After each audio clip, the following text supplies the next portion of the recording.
I also wanted to talk a little bit about what it feels like when someone is trying to manifest you, and maybe that will help deter you from doing that.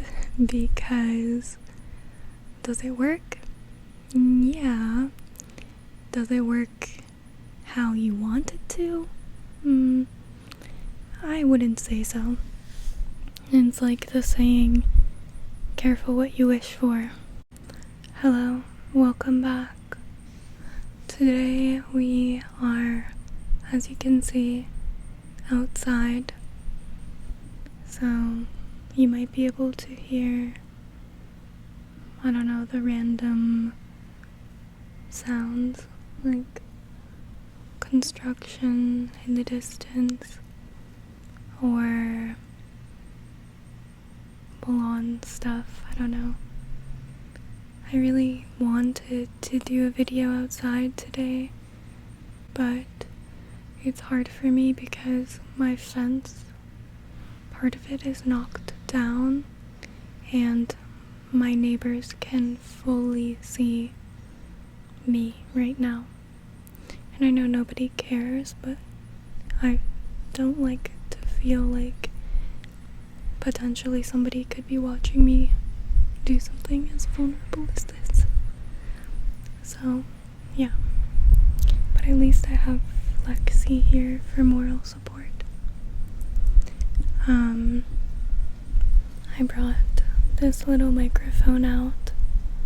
I don't know if that'll make it better or worse. We'll see.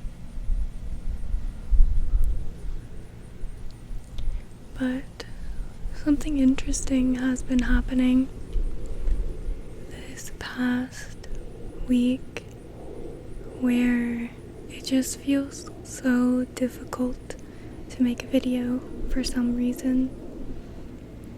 And like even now you can hear a plane super loud above me, and people starting lawnmowers, and it's like all of this resistance is popping up out of nowhere, and it's making something that usually should be easy feel really difficult, and it makes me feel frustrated. So I don't know, it's weird because it's like it doesn't seem like it should be this difficult to do the normal things that I always do. But I'm trying, I'm still trying. To be honest, I tried to record the other day to make a video, and I tried 3 different times to start, and I would go for like 3, 5, 10 minutes, and I just would give up because the resistance was too great. And it sucks because it's like, for me, I want to do something, like I don't like so many days to go by where I feel like I'm not working on what I care about, especially when it seems so easy. But sometimes you just have to give up. So I don't know.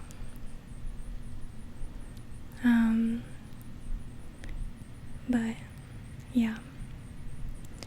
So I don't know if I'm gonna cut this whole part, but this is not really the main point of this video. What I wanted to talk about today is manifesting and manifesting other people. As somebody who has a sort of obsessive personality sometimes, I have definitely had intense crushes, if you will, where I kind of would focus a lot of energy at one person.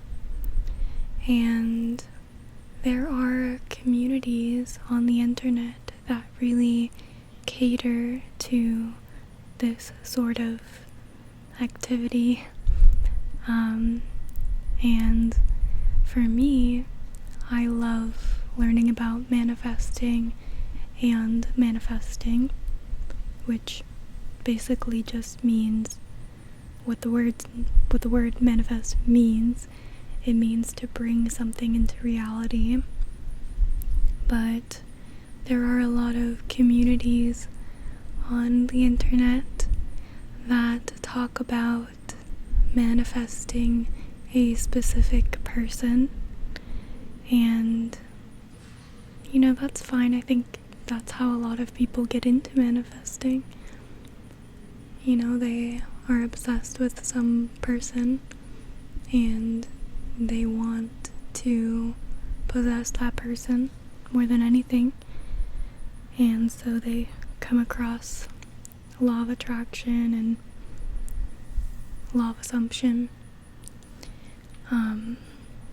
But hopefully throughout that process they realize that there's more to life than just finding, another person to fulfill you, and you can fulfill yourself.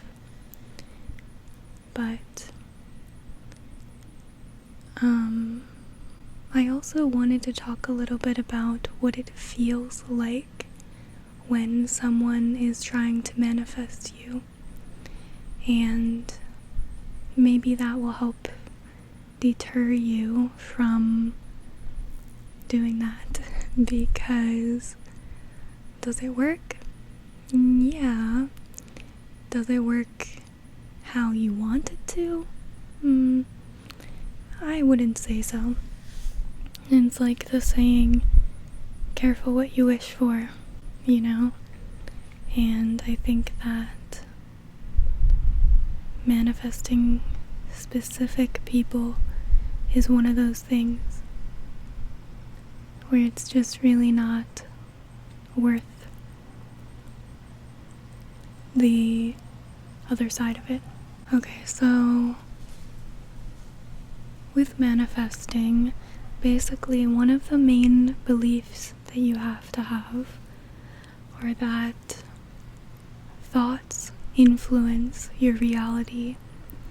And that's true on many, many levels, but our thoughts, just because you can't see them, doesn't mean that they don't have a physical weight or physical effect on the things around you.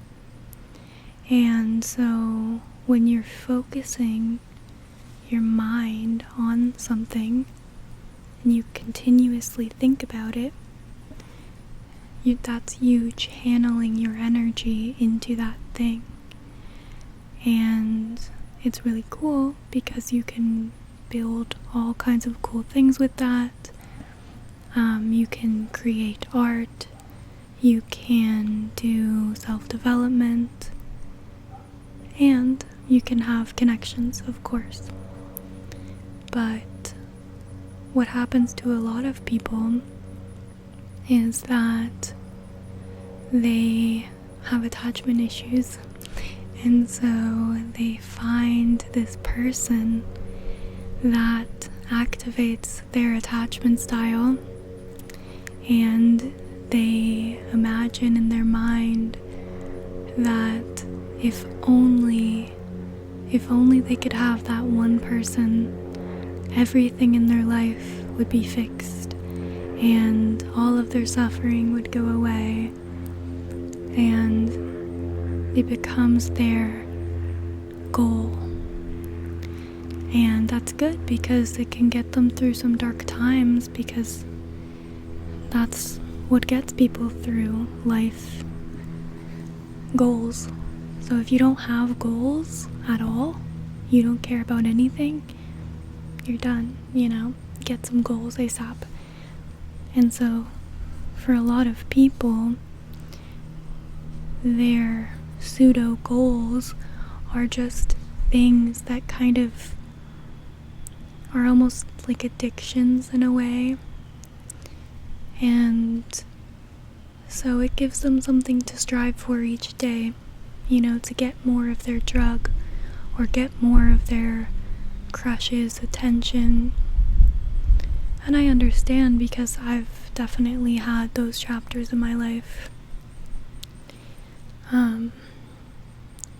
But ultimately, that's not good for you, because, okay, like what if you do get your specific person that you're manifesting, and you decide that that's what you want, you force reality to bend to your will, you don't care about the other person, because if you did, you would care about their free will, but you don't care, you just want to manifest them to be your partner, regardless of consequences.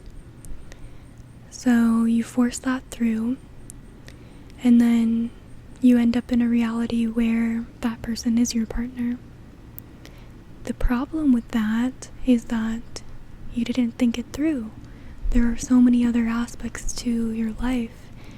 Like, what if there was a perfect partner for you that was waiting and that actually would like you back genuinely? And what if there was a different career path full of blessings and fulfillment that you're never going to have access to, because that's not the timeline or the version of reality you chose? You gave it all up just so that you could hold on to this one person, this addiction that you think is going to solve everything. And at the end of the day, they won't. And you're eventually going to see that, and you're going to see mentally that person fall crashing down from the pedestal of idealization that you placed on them. And once you see their humanity and the fact that they do not possess the power to magically fix every problem for you, once you see that, you will hate them. Maybe not outright, but like you'll resent them at the very least, and almost feel like they tricked you, which they didn't. You tricked yourself, you lied to yourself. But it's a very hurtful process for both the person that is idealizing and the person who is idealized. So cut that out if you're doing that. Stop it right now. But yeah, that's what I've experienced as somebody who used to kind of subconsciously manifest people. Maybe a couple of times I tried to manifest people, but that's not something that I really did often. But it's just not worth it. It's not always in your highest good. If it is, it's going to naturally develop, and you don't have to force it. What's meant for you wants you back. You don't have to go chasing it down and annoying it, popping up around every corner, waiting for it and making sacrifices for it. It's looking for you. All you have to do is do the self-work so that you will recognize it when it comes.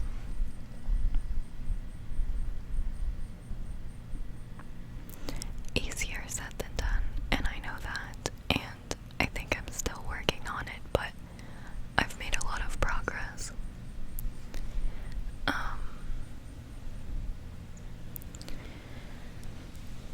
But yeah, so I've had many people in my life, not that many, but at least a good handful, straight up tell me that I manifested you, or something in that arena.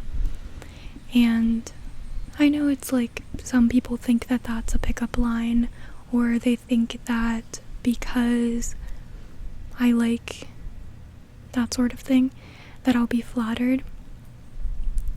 But to be quite honest, I cannot think of a less attractive thing to say to someone, because when you're telling somebody that, one, it's offensive because it kind of, if you really think about what you're saying, it kind of sounds like you're describing that person as just an object that didn't exist before them.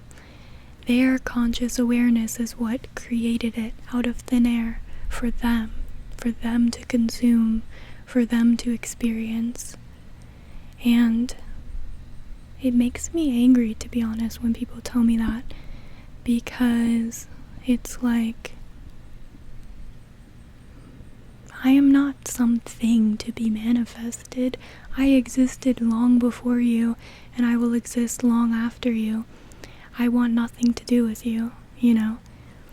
And I don't know why it makes me so angry, but for me, the thing that I value the most in life is my freedom, and that I have the right to choose.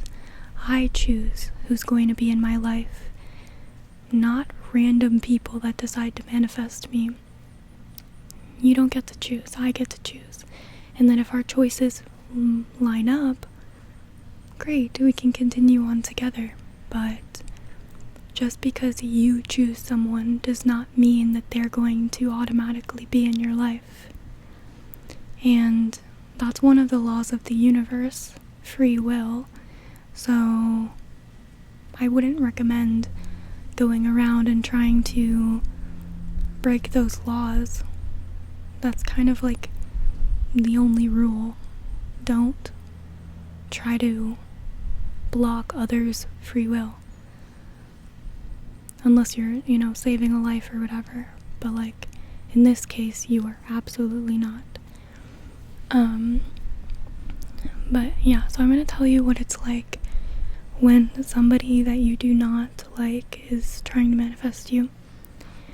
So I'm very sensitive to energy, and I can feel it when people are pulling on my energy. And so what that might look like is randomly, when I'm not trying to think about it, the person will pop into my head, or I will see their initial, or I'll see their name somewhere.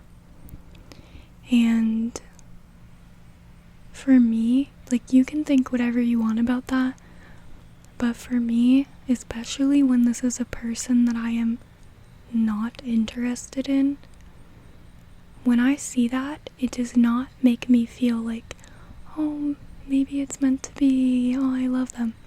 No, the way that it makes me feel is annoyed, and just like, it's the same thing as if there's a fly in your room and you can't get it out, and you keep trying to get it out and it won't go, and then you haven't seen it for a while, so you're just chilling, focused on yourself, and then all of a sudden you hear that fucking buzz. That's the same feeling as when, that person's energy keeps popping up in your field that you've already declined to engage with. It's a very clingy, needy energy, and obviously that's not attractive. It's very annoying. And as someone who has experienced this a handful of times now, it kind of makes me reflect on my own behavior and understand that obsessing over someone is not only bad for yourself, but if that person does notice it energetically or any other way, it's like energetic harassment.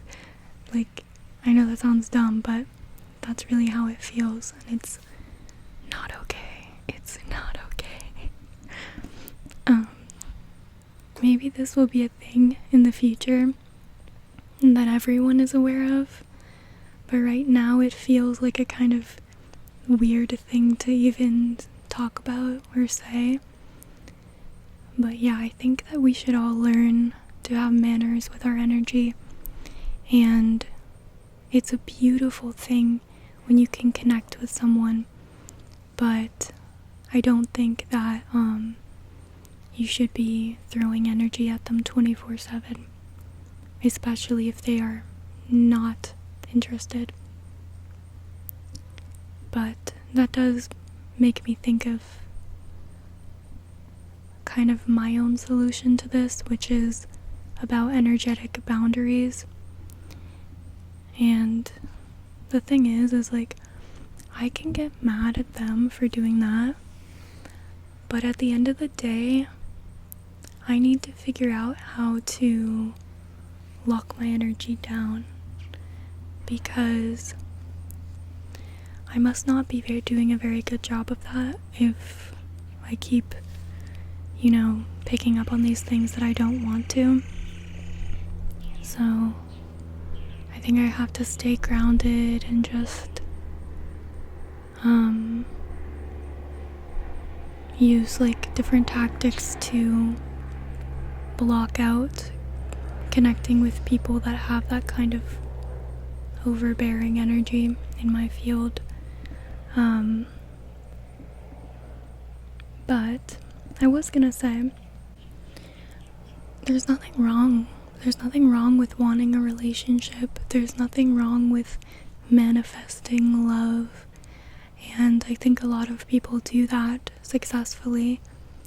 But the way that I would recommend going about it is not to have a specific person in mind. Or you can, but use them as inspiration. So think about, how does that person make me feel? How do I think I would feel if they liked me back and we started dating or we got married? Write down those feelings.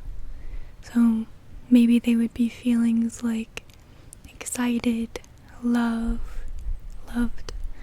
worthy, safe, free, things like that. And then once you have that list, take a look at that list. Look at it real good because that's what you're gonna focus on. You can forget about whatever person it was with love. You don't have to hate them. In fact, don't do that. But just let them go and go ahead and focus on those feelings that you want to have and start working on embodying them in yourself.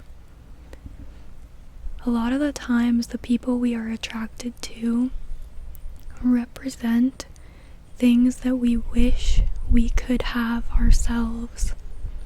That's why for me, a lot of the times I would be, and I still am, attracted to people that are different from me, and they have those sort of traits that I kind of struggle with, like being very confident and charismatic and good with people and very focused on themselves. That's a trait that I love. I think that's a trait that everybody loves because it's magnetic. When you send your focus at other people consistently, think about what you're doing. You're pushing them forward. They have no choice to fall back and pull back from you. But when you bring your focus back onto yourself, go to the gym, go to work on your project, start a business, invest in your looks and your keeping up your whatever. When you do that, you're pulling the energy in. That's magnetic. People are more attracted to that. So I would recommend becoming more aware about who you're attracted to, why you're attracted to them, and just understand that it might represent parts of yourself that you refuse to properly integrate for whatever reason. You might just be afraid, but have some courage, work on yourself, and the more you love yourself, the easier it will be for others to love you too. Which I know is cliche, but cliche things are cliche for a reason. It's because everybody knows it, everybody says it, because it has some truth in it, right? So, I don't know. But yeah, I do think that it's hard, life is hard, so I'm not judging. I hope you're not judging me, but even if you are, that's okay. I do think that the answer is always within you. So the things on the outside are usually trying to point back to something inside of you. So if a certain type of person keeps popping up in your external world, think about what that might mean for your unintegrated shadow self. Basically the parts of yourself you refuse to acknowledge. My feet keep falling asleep because I'm sitting in a weird position. But I feel like my hands and feet always fall asleep a lot, which is really annoying. But I don't know. I hope that I have touched on all of the points that I wanted to, and I hope that this was interesting. I think I'm going to go back inside now, and I will see you soon, hopefully. Bye.